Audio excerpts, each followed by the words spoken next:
बहन के भाई और भाई के बहनों, स्वागत आप सभी का हमारे चैनल पे। दोस्तों, उत्तर प्रदेश की योगी आदित्यनाथ सरकार ने राज्य के लाखों खेती और मजदूरों के लिए एक बड़ा फैसला लिया है। अब से कृषि से जुड़े किसी भी काम के लिए मजदूरों को एक दिन का कम से कम 252 रुपया और महीने का 6552 रुपया देना ही होगा। सरकार ने खेती और मजदूरों के लिए यह नया कदम उठाया है। अब मजदूरों से काम कराने वाले लोग इससे कम मजदूरी नहीं दे सकते हैं। दोस्तों, वीडियो में आगे बढ़ने से पहले आप एक छोटा सा काम जरूर करें। चैनल पर नए हो तो वीडियो को लाइक और चैनल को सब्सक्राइब जरूर कर लें। सरकार ने यह भी साफ किया है कि अगर कोई मजदूर पहले से इस नई दर से ज्यादा पैसा कमा रहा है तो उसकी मजदूरी में कोई कटौती नहीं की जाएगी, वह आगे भी वही बढ़ती हुई मजदूरी पाता रहेगा। इससे पहले भी सरकार ने श्रम पोर्टल के जरिए करोड़ों असंगठित मजदूरों का रजिस्ट्रेशन करवाकर उन्हें सरकारी योजना से जोड़ने का काम किया था। अब मजदूरी की यह नई दर इस दिशा में एक और मजबूत कदम माना जा रहा है। इससे न केवल मजदूरों का भला होगा बल्कि खेती के कामों में स्थिरता आएगी। सरकार ने इस नए नियमों को बहुत साफ तरीके से समझाया है। यह नियम हर तरह की खेती पर लागू होगा, चाहे वह गन्ने की फसल हो, गेहूं की कटाई हो या फिर मंडी तक सब्जी पहुंचाने का काम। सभी के कामों के लिए कम से कम तय मजदूरी तो देनी ही होगी।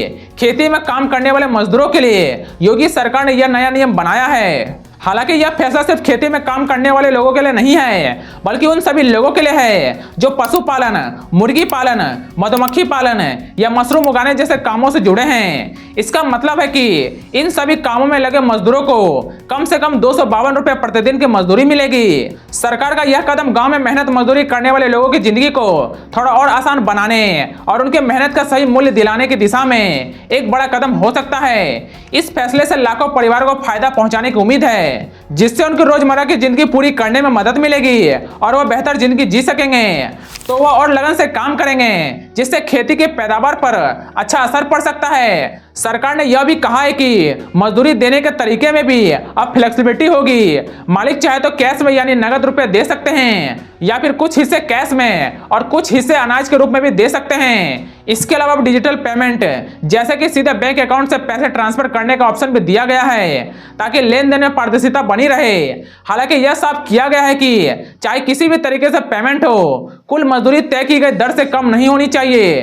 डिजिटल पेमेंट को बढ़ावा देने से ग्रामीण इलाकों में मॉडर्न बैंकिंग सिस्टम का भी इस्तेमाल बढ़ेगा। सरकार ने उन मजदूरों के बारे में भी सोचा है जो कुछ घंटे के लिए काम करते हैं। उनके लिए यह नियम बनाया गया है कि प्रति घंटे की मजदूरी एक दिन की मजदूरी के छठे हिस्से से कम नहीं हो सकती है। इससे कम समय के लिए काम करने वाले मजदूरों का हक सुरक्षित रहेगा। एक और अच्छी बात यह है कि अगर किसी मजदूर को पहले से ही इस नई दर से ज्यादा मजदूरी मिल रही है तो उसकी मजदूरी कम नहीं की जाएगी बल्कि इस बढ़ी हुई मजदूरी मिलती रहेगी। दोस्तों, आज के लिए बस इतना ही। वीडियो पसंद आया तो वीडियो को लाइक और चैनल को सब्सक्राइब जरूर कर लें। तो चलिए, अब मैं मिलूंगा आपसे अगली वीडियो में। तब तक के लिए जय हिंद।